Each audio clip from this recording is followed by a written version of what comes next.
Masakit o mabigat ang dibdib? Naninikip ang dibdib? Hindi ba heart attack na yan? Pero, alam nyo ba na hindi lahat ng inaatake sa puso ay magkakaroon ng chest pain? Paano natin malalaman kung yung mga inaatake sa puso na wala namang ganitong senyales? May mga tinatawag na atypical signs and symptoms of heart attack. Pag sinabi nating atypical, ibig sabihin ay hindi pangkaraniwan. Pero, maaari pa rin silang makita sa mga taong may heart attack.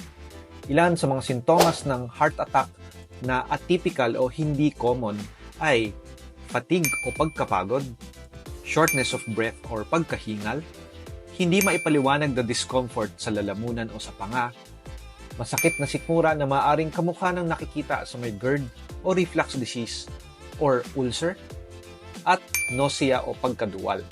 Madalas makita ang mga atypical symptoms ng heart attack na ito sa mga kababaihan, sa mga may diabetes at sa mga matatanda.